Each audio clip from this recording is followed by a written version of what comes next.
Salutations, my friends. Hello, my name is Maria. This is Love Party Paint, and today I had a pretty interesting idea, and this is the weirdest thing, that this idea came to me in a dream. Like, I was dreaming and I made a video in my dream, and the video in my dream was me having Google pick my painting. Now, I did look this up, and I know that like makeup artists have done this video, and I'm gonna use their model as a replica of how I'm going to do my video. So what I did is I went on Google and I searched with my initials, not Love Party Paint, but Maria Bursot. I don't like saying that. I used my initials MB, and then what I did is I Google searched MB painting. And the first image that I could actually use with, hopefully without getting sued, just kidding, I shouldn't say that because there is law of attraction, and what you say you become. Possibly. Maybe. So what I was thinking is, like, the first couple were actual paintings, one was a logo and two were paintings. So I can't use those because I'm not going to copy somebody's work. And the third one, I believe, or the fourth one that popped up was an image of an Victorian style yellow house. I'm pretty sure it's Victorian. It's like kind of craftsman/Victorian style. So what I'm going to be doing in this video is I'm going to be painting that image onto my paper here. And the funny thing is that that house actually kind of looks like the house that I grew up in. I grew up on a farm in somewhere in the Midwest. And it looks very similar to the old farmhouse. Anyway, I thought that was super cool. So this is actually kind of a little bit sentimental to me in a way, because it's so similar to the house that I grew up in. So I'm going to just fast forward the painting, and using Google's reference that Google picked for me to paint today, and I will see you in a little bit and you can see how the painting turns out. It may not turn out that well because, to be quite honest, I've never painted a house. I mean, painted a house for a painting. Does that make any sense? It's getting confusing now. Let's just start painting.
panel painting. I try to do like make it a little more fun by putting the Starry Night background instead of just having the yellow house.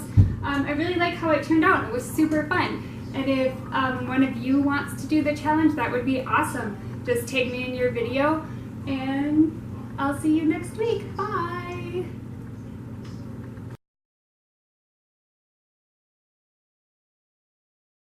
It smells terrible down here. Salutations! Good morning. How are you doing today? That's awesome. I'm doing great. Sipping some coffee. Am I trying to sound like a thug? That's crazy.